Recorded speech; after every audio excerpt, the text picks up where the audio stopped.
दूर किसी जंगल में सभी पक्षी मिलजुल कर रहते थे। अब कुछ समय से जंगल में भोजन की बहुत ज्यादा कमी हो गई थी। सभी पक्षी भोजन को लेकर बहुत परेशान थे।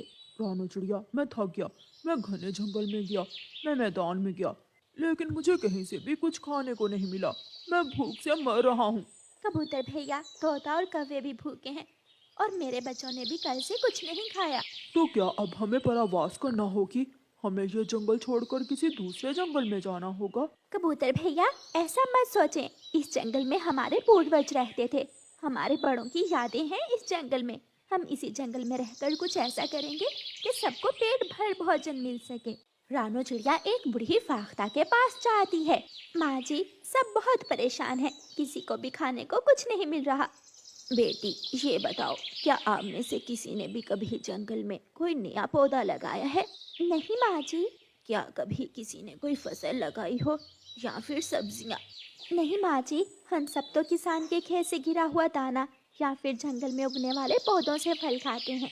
जो दूसरों पर उम्मीद रखता है, एक ना एक दिन वो भूखा ही रहता है। ये लो बेटी, ये कुछ बीज हैं।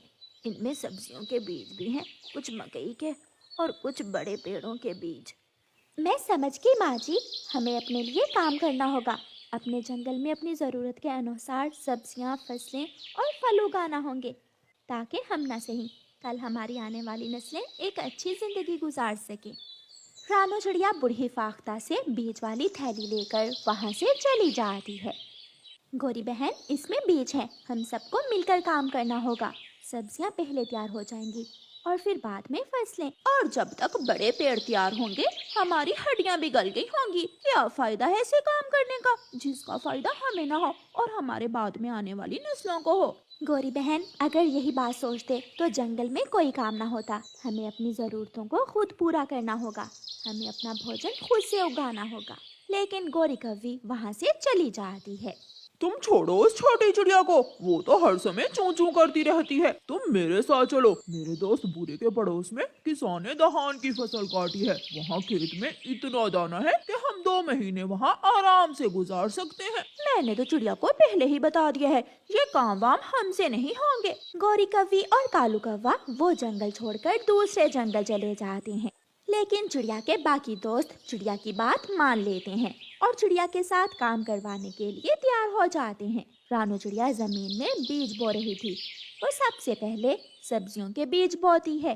तोता और कबूतर नदी से पानी लेने चले जाते हैं। शाम तक वो पक्षी छोटे बड़े पेड़ों, सब्जियों और फसलों के सारे बीज जमीन में दबा देते हैं। रानू चिड़िया, रुक जाओ, आपका काम हो गया। अब मैं और तोता मिलकर इन बीजों को पानी दे देंगे। नहीं, तोते और कबूतर सब एक साथ ही शाम को घर जाएंगे। कौवी और कौवा दूसरे जंगल पहुंच जाते हैं। दोस्त, ये पेड़ तुम्हारा है। तुम दोनों इस पेड़ से जितने चाहो फल खा सकते हो। बूढ़े कौवे, हम रात कहाँ रहेंगे? बूरे के घर और कहाँ, बूरा दोस्त है मेरा। नहीं यार कालू, मैं और मेरी पत्नी बहुत मुश्किल से गुजारा करते हैं।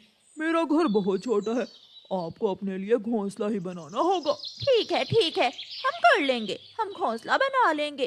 फिर कौवा और कौवी जी भरकर उस पेड़ से फल खाते हैं। कौन बोए बीज, कौन दे पानी, कौन रखे ध्यान फसलों का। हमें तो मुफ्त में फल मिल रहे हैं और वो पक्षी पागल हो गए हैं, अपनी आने वाली नस्लों का सोच रहे हैं। जब शाम होती है तो कौवा और कौवी एक सूखे पेड़ पर पुराने से घोंसले में बैठ जाते हैं। ये घोंसला रात गुजारने के लिए काफी है। हम यहाँ सुरक्षित हैं। हम कौन सा बूढ़े हैं जो हमें ठंड की चिंता होगी।